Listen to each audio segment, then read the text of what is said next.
Esse conteúdo é todo trazido de um livro que chama Armas da Persuasão, de um autor muito famoso, chama Robert Cialdini. Essas armas da persuasão, também conhecidas por alguns como gatilhos mentais, são algumas formas de atalhos que a gente fornece para o cérebro para que ele se convença e tome as decisões. Então, basicamente, o autor fala que grande parte do processo de persuasão, pelo qual uma pessoa é compelida a concordar com a solicitação de outra, pode ser entendida como uma tendência humana pela reação automática na forma de atalho.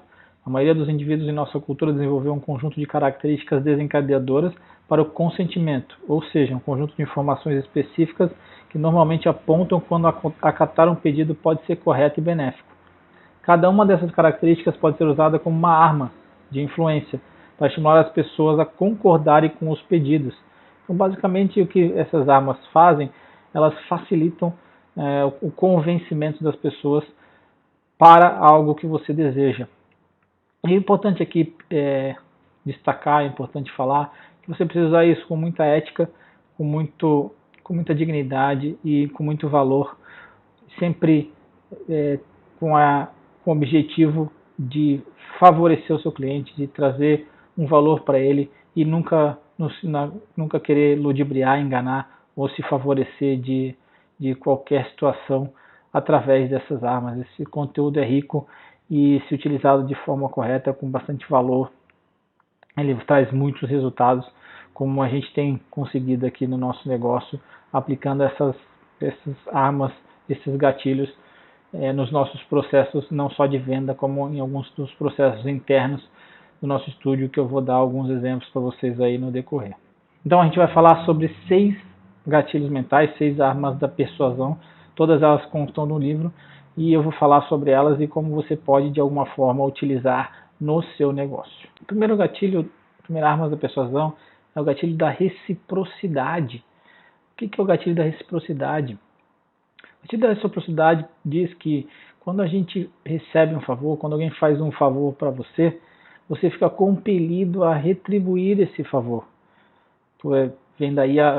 Daí vem a expressão muito obrigado quando alguém faz algo para você, porque você se sente na obrigação e no dever de retribuir esse favor. Isso tem várias explicações, tem explicações científicas. Os antropólogos falam que isso é um mecanismo adaptativo dos seres humanos que permitia que vivessem em comunidade, que houvesse troca de produtos e serviços, criando uma conexão, uma interdependência entre os indivíduos. Então isso não é de agora, isso vem de lá de trás. Quando você faz alguma coisa para alguém, essa pessoa sente-se na obrigação de retribuir o favor. É um atalho que o cérebro tem. Aquela pessoa foi legal comigo, ela fez algo para mim, eu me sinto na obrigação. Existe um vídeo muito famoso na internet que fala sobre que mostra pessoas fazendo atos generosos com pessoas e como isso acaba gerando uma corrente de generosidade, e é mais ou menos por aí. A pessoa que recebeu se sente na obrigação de dar também, e você pode usar isso a seu favor. Isso é muito comum. Se você já foi num restaurante, se você vai em restaurante, você já deve ter recebido uma conta com uma balinha, né? Isso é um clássico, e aquela balinha não está ali por acaso, ela está ali porque, teoricamente, você recebeu, ganhou um presente e você vai ser mais generoso na gorjeta. Isso nos Estados Unidos é mais forte, onde as gorjetas são algo mais relevante e você deixa também o dinheiro em espécie, mas enfim, essa balinha ela não está ali por acaso. Você recebe a balinha para que você se sinta na obrigação de retribuir. E você pode utilizar isso no seu negócio, você pode entregue valor para o seu cliente. Faça o que a gente chama de over delivery, entregue mais do que ele espera. Não economize com isso, porque ele vai se sentir cada vez mais vinculado a você, cada vez mais na obrigação. Aqui a gente sempre oferece, de vez em quando a gente oferece fisioterapia, a gente oferece bioimpedância, a gente oferece análise de perfil. São todas coisas que a gente dá, que a gente oferece para os nossos clientes, que são coisas que têm muito valor, que ajudam não só para nós, mas ajudam no processo dele aí de evolução. Então, como são trocas, são benefícios que a gente oferece que com certeza vão fazer bem para eles, então eles acabam se sentindo mais vinculados ao nosso negócio. Eu falo de um exemplo muito clássico que aconteceu comigo. A gente tem um café aqui anexo ao nosso estúdio e a gente tem o hábito de oferecer um cafezinho, o primeiro café sempre por conta da casa. E teve um casal que veio conhecer o café e tal e foi almoçar. E eu perguntei a primeira vez aqui, ele me respondeu o que era, enfim, eu falei, o primeiro café é por conta da casa. E aí, quando ele foi pagar a conta, ele me perguntou do café, eu ofereci um café para ele, ele perguntou, o que que tem aqui? Porque as pessoas que estão lá embaixo veem o prédio e às vezes não conseguem identificar o resto do espaço. Eu falei, é um estúdio de pilates e treinamento funcional, quer conhecer? O cara respondeu que sim. Ele foi, conheceu, enfim, fechou a aula experimental e acabou virando cliente. O que aconteceu ali foi uma reciprocidade. A partir do momento que eu dei o cafezinho para ele, ele se sentiu na obrigação de aceitar o meu convite de conhecer o espaço. Então está aí um exemplo do gatilho da reciprocidade e como você pode e deve utilizar no dia a dia. Mas lembre-se, sempre de forma ética, de forma a entregar valor e não nunca com a intenção de ludibriar ou de passar a perna em ninguém. Nossa próxima arma da persuasão, nosso gatilho, é o gatilho do compromisso e coerência. Ele diz que depois que fazemos uma opção ou tomamos uma posição, deparamos com pressões pessoais e interpessoais exigindo que nos comportemos de acordo com o compromisso. A incoerência ela é comumente vista como um traço de personalidade indesejado, ninguém quer ser incoerente. Uma vez que você toma uma posição, existe uma tendência natural que a gente se comporte de maneira que são obstinadamente coerentes com ela. Uma vez que você assume um compromisso, você vai fazer aquilo, é da natureza do ser humano. Por isso que o personal trainer é muito utilizado e dá muito resultado, porque você assume um compromisso, o cara te liga, ele vai atrás de você, e aí, não vai treinar? Você fala que sim.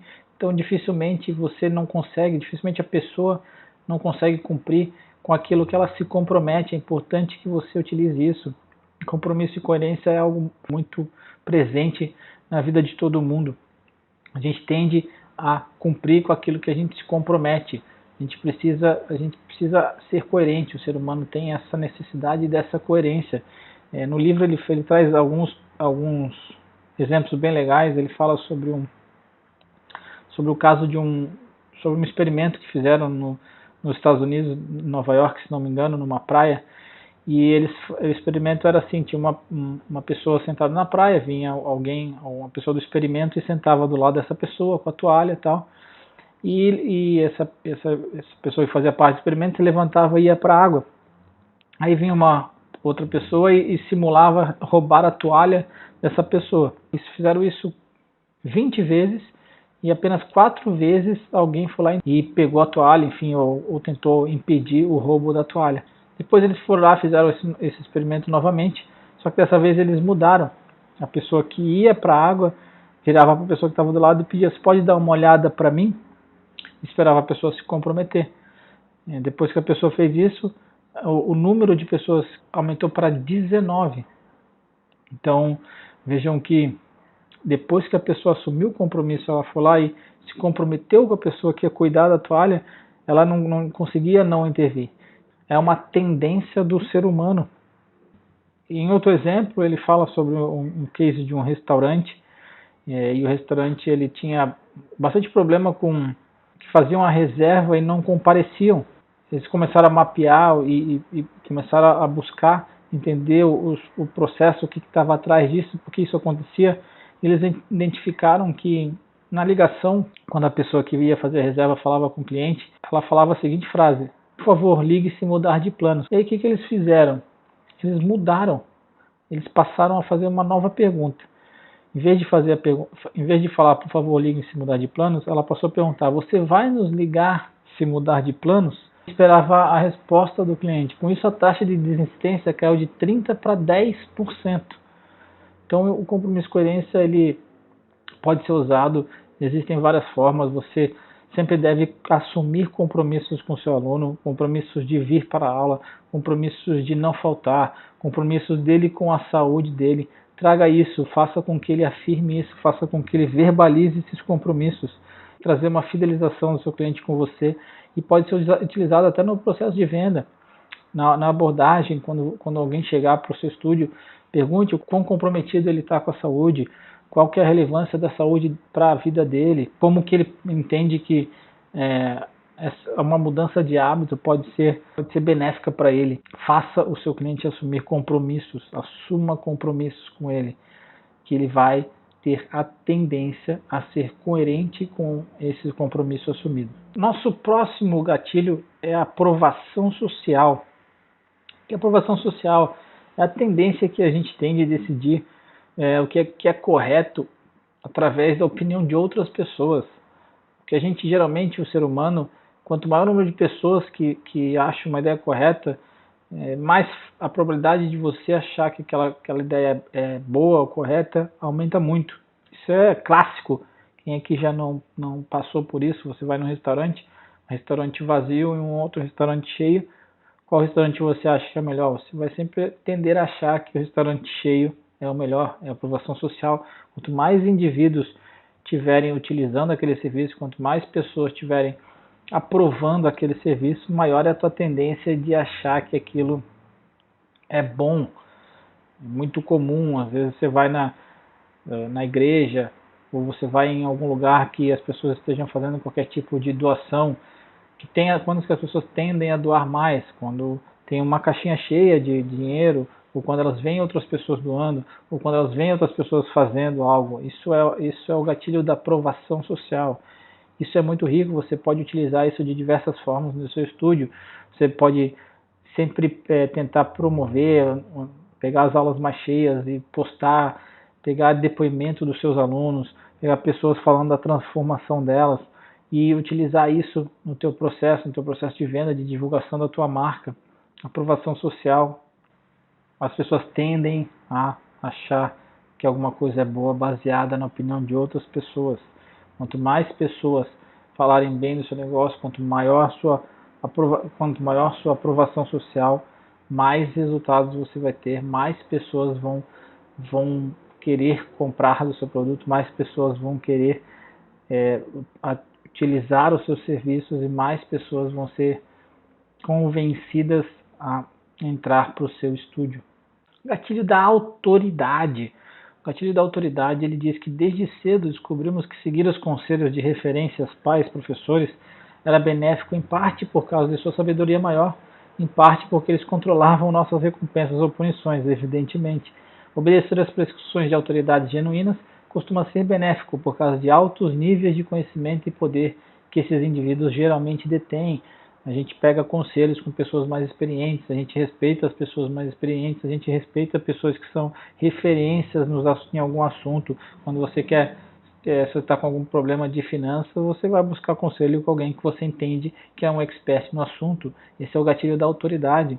E a autoridade, ela é muito importante no processo de venda, ela torna o processo de venda muito mais rápido, muito mais fácil. Existem várias outras coisas, até uniformes. Você vê uma pessoa fardada, uma pessoa com jaleco, você já trata as pessoas, já respeita, já pensa de outra forma.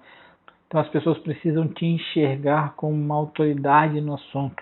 Se elas perceberem que você é realmente boa no que você faz, que você é realmente bom no que você faz, que você entende do assunto, o processo de venda se torna muito mais fácil, muito mais natural, porque elas sabem que você entende do que você está falando, você é uma autoridade no assunto, as pessoas te respeitam.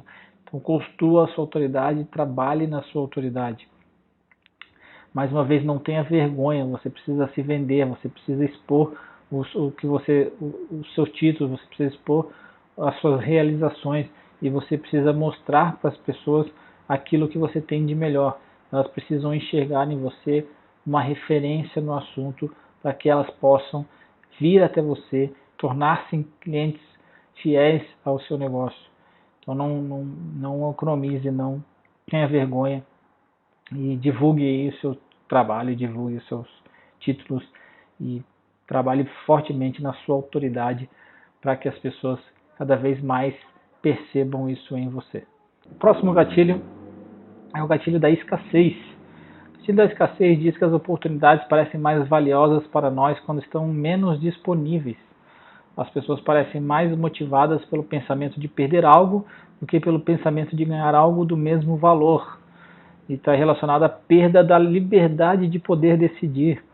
E aqui, quem aqui não recebeu nunca um e-mail ou nunca recebeu uma oferta últimas horas, lote esgotando, sua última chance? Isso é o gatilho da escassez. A gente tende a querer aproveitar as oportunidades quando elas estão encerrando. O gatilho da escassez, ele é muito forte e ele é muito utilizado no processo de venda. Dentro do nosso estúdio, ocorreu recentemente, a gente faz um reajuste anual aí de valor, e aconteceu um fato interessante que no mês do que a gente ia fazer um reajuste no mês anterior a gente começou a divulgar esse reajuste. E a gente fez uma campanha muito forte nisso, e a gente teve uma taxa de conversão elevadíssima. A gente fechou quase 95% das pessoas que tinham mensalidade, que eram alunos ativos, converteram em plano. Foi um índice muito bom. Por quê? Porque as pessoas sentiram que era uma última oportunidade delas pegar aquele valor. O gatilho da escassez, elas sentiram, nossa, eu preciso garantir esse valor, porque ia ter um reajuste e a partir do outro mês ela ia pagar mais, e ela se sentiu, ela teve uma corrida para que ela conseguisse garantir esse valor. Esse gatilho da escassez foi uma estratégia que a gente usou e deu muito certo. Convertemos em vários planos semestrais, planos anuais, pessoas que vão continuar conosco aí por um bom tempo. Então isso é uma das formas que você pode utilizar. E não esqueça, esse gatilho é mais importante que você utilize com muita seriedade, com muita ética, e que não se utilize de artifícios para ludibriar ninguém, porque esse é um dos gatilhos que são mais utilizados com essa finalidade. Você já deve ter percebido, já deve ter vivenciado alguma situação onde certamente alguém te falou que estava acabando, que não ia ter mais, e pouco tempo depois você viu que tinha, enfim. Então use esse gatilho com muita ética e de forma muito transparente com o seu cliente, porque é realmente quando ele percebe que é uma oportunidade e que a oportunidade está se encerrando, ele vai ter a tendência de querer fechar o negócio com você. A última arma da persuasão, o último gatilho, é o gatilho da afeição. O gatilho da afeição diz que geralmente a gente tende a aceitar os pedidos das pessoas que a gente conhece e das pessoas que a gente gosta. Esse é o gatilho da afeição. Se você tem algum conhecido, alguma pessoa que você tem alguma relação, você tem um sentimento positivo, a tendência é você aceitar e dizer sim aos pedidos. Então, geralmente as pessoas que a gente gosta, que a gente tem afeição, que a gente admira, são pessoas que a gente tem mais dificuldade de negar os pedidos. Existem várias formas de você criar afeição com alguém. A primeira delas é a atratividade física. O ser humano tende a achar que as pessoas que têm uma aparência melhor são pessoas mais confiáveis, são pessoas que têm mais valor. Isso não estou aqui fazendo nenhuma defesa de nada, não é preconceito, é como funciona o cérebro, e acredite, funciona dessa forma. As pessoas julgam as outras pessoas pela aparência. Então, quando uma pessoa é bonita, é saudável, é forte, enfim, isso tudo faz com que as pessoas pensem que aquela pessoa é mais confiável, que aquela pessoa tem mais valor, que aquela pessoa é mais inteligente. A prova disso, e isso também está no livro, um experimento bem legal que eu acho bem interessante. Eles pegaram uma pessoa vinda da Universidade de Cambridge, levaram para uma universidade na Austrália e levaram essa pessoa em 5 salas diferentes. Na primeira sala eles apresentaram como estudante de Cambridge, na segunda sala como auxiliar de professor de Cambridge, na terceira sala como professor de Cambridge, na quarta sala como coordenador, enfim, não era esse cargo lá, mas como se fosse um coordenador de Cambridge, e na última sala eles se apresentaram como reitor de Cambridge, também não era esse cargo, mas algo nesse sentido. E o fato é que depois de ter apresentado essa pessoa nas salas, eles perguntaram e pediram para as pessoas estimarem a altura do cara, a altura dessa pessoa, e houve uma diferença de 6 centímetros da primeira turma para a última turma.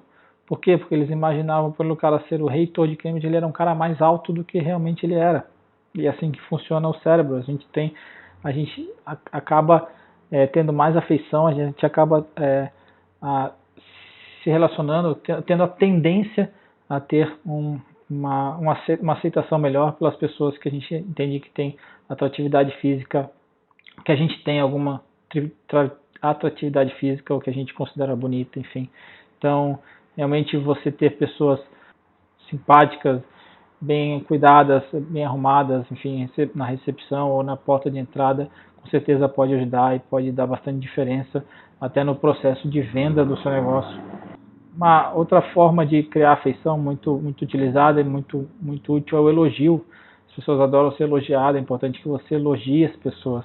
As pessoas valorizam muito o elogio tem que ser sincero, tem que ser um elogio que faça sentido e que seja de algum valor, mas não economize no elogio. As pessoas adoram ser elogiadas, elas gostam de serem reconhecidas e isso cria uma afinidade muito grande e auxilia também nesse processo aí, com esse gatilho da afeição.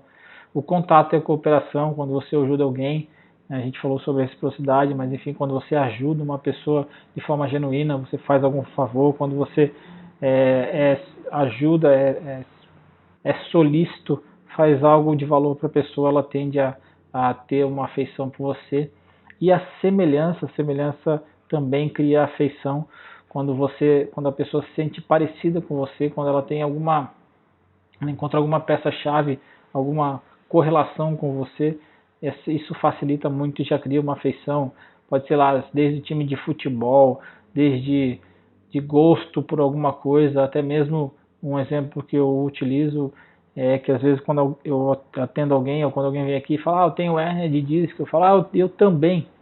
Já cria uma semelhança e a pessoa já quebra uma barreira, ela pensa, nossa, o cara é igual a mim, isso já facilita no processo, é o gatilho da afeição, a gente procura, o cérebro percebe esses sinais, essa afeição, essa identidade, e ele procura criar essa aproximação e esse vínculo com a pessoa através desse gatilho.